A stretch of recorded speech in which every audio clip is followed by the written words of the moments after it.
This is Duke University.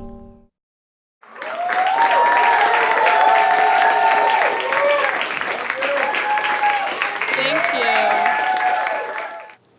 September 7th, 2015, my worst nightmare became true.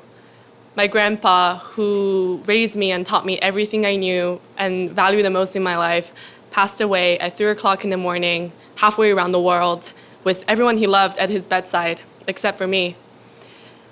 Grandpa had been sick for maybe a little bit over a year, but had always been in good spirit and stable conditions. I didn't see it coming.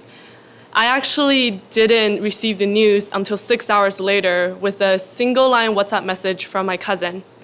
"Grandpa passed this morning," she wrote, and everything just froze. The moment I've been dreading for my entire life had come.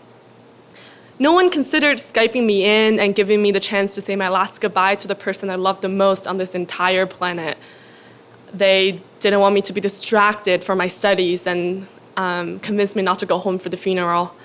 I remember sitting in my room alone in front of my laptop and staring at the flight schedule back to China the next day and didn't even have the strength to get mad at my mother. I simply felt betrayed, like I was denied and excluded from the most intimate parts of their lives, and sadly and ironically, out of the deepest love and affection.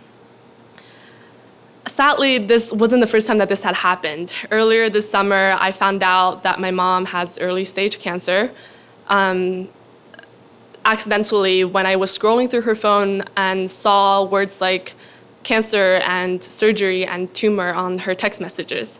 I had no idea how to even start to have that conversation with her, so instead I went to my cousin and asked her about more details and made her promise to update me throughout the summer and throughout the year. Luckily, by the end of the summer, Mom was in remission, but she still doesn't know that I know about her cancer. When terrible and heartbreaking things like this happen, you wonder how you got there. You wonder how somehow you gave up the opportunity and the responsibility to be physically and mentally there for your family without even realizing that you did. How did I get there? Well, to answer that, we have to go all the way back to the beginning of the story. Days before my 16th birthday, I boarded a plane alone from China to Connecticut. I brought with me 2 suitcases filled with clothes typically worn by a Chinese teenager, random tea bags and medicines my mom forced into my bag, and cute little notebooks with cartoon characters on the cover. I was pretty Chinese. When you're 15 and ready to embrace this new country that you're going to be living in, you don't really think about the things that you're going to be giving up by embracing this big, shiny, exciting future. I really wanted to leave. I was an ambitious student who wanted to learn about the Middle East, human rights, and really just anything that wasn't forced down my and everybody else around me's throat.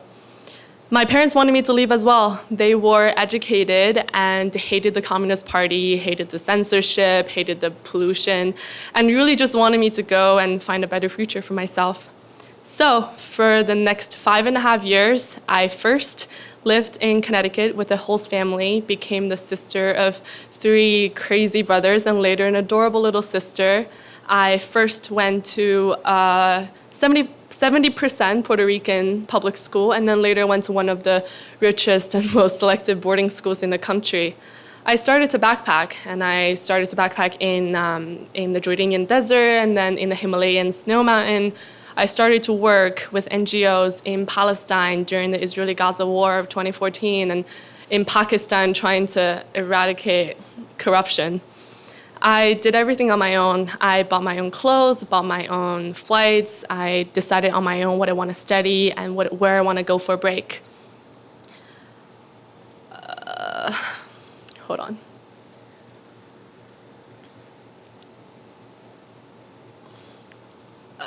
Okay, I'm gonna...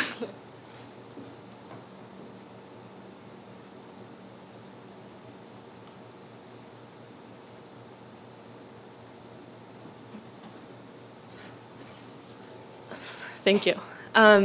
For 5 years, I never got homesick. Celebrating Chinese holidays simply just wasn't important to me. I wanted to fit in and I wanted to be considered American. And as I perfected my American accent, oftentimes I am assumed to be American. I started calling my parents less and less as my social and academic life became busier, and I started speaking Chinese less and less since I called them probably no more than once every month. I started to need Google Translate probably by year 3, when I taught them, having to type in words like corporate social responsibility and entrepreneurship because I have no idea how to say them.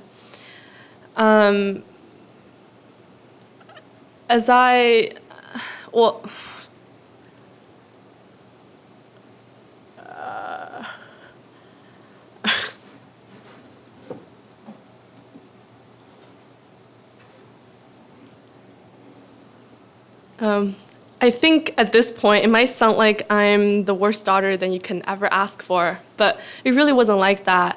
I love and deeply care about my parents. My mom is a mid-level professional manager at a big import and export firm, and so she earns a decent income, but she has never bought a single piece of clothes for herself ever since I could remember.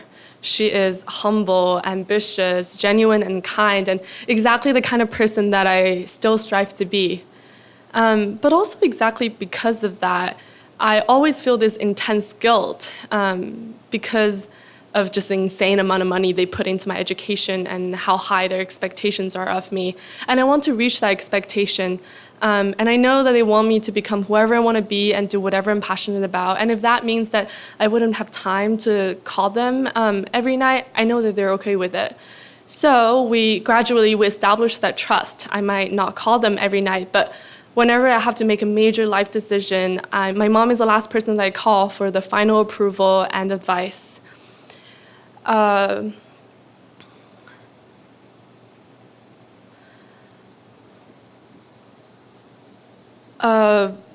But there started to be differences.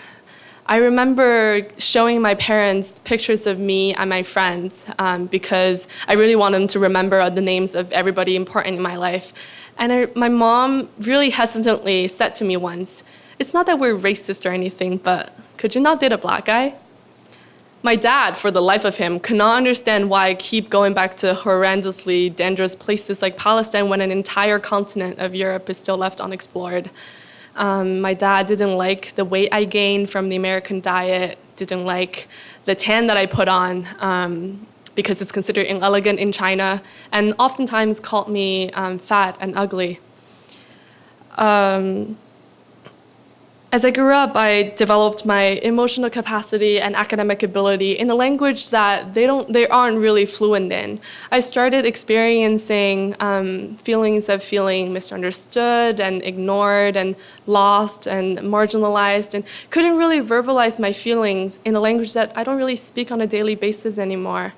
I started, unfortunately, to experience things either myself or through people around me, terrible things like depression, suicide, sexual assault, rape, institutionalized racism, none of which I felt comfortable talking to them about because I know how horrified and worried they would be and how much they'd blame themselves for sending me before I was ready to a country that none of us knew what it was going to be about.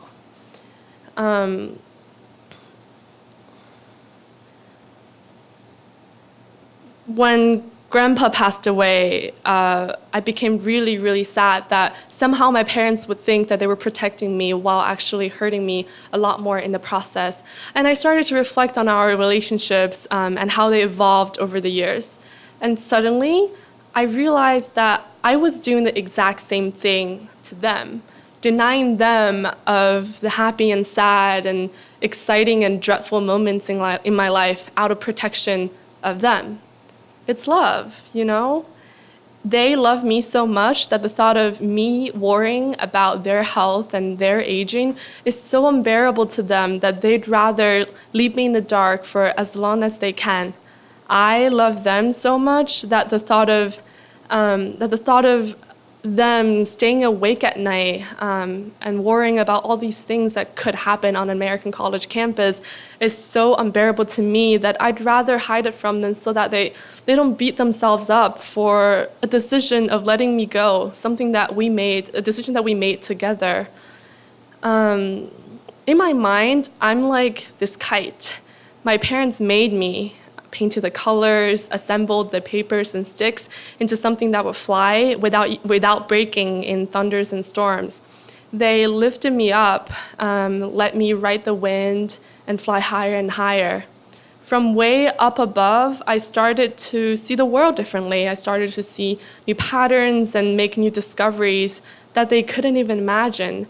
I started to see the world in a perspective that they wouldn't understand unless I describe it to them, tell them my joy and sadness, my trials and tribulations, so that they know that I'm fine, that even sometimes with wounds and tears, that I will be fine.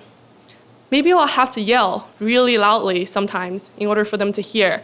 Maybe I'll have to repeat it over and over for them to get it. But we need each other, you know? Without them, I'll eventually fly loose and end up on the ground. When I left them for the first time 5.5 years ago, leaving the airport border control and turning the corners without looking back, none of us knew what it would entail and what we would be giving up and how much it would make us feel like we're losing the people we love the most in our lives. But the only person who could prevent us from being betrayed again by this inevitable distance between us is me. It's all about me being their eyes to see the world through and them being my rock on this other side of the string, pulling and releasing and helping me to fly steadier and happier. Thank you.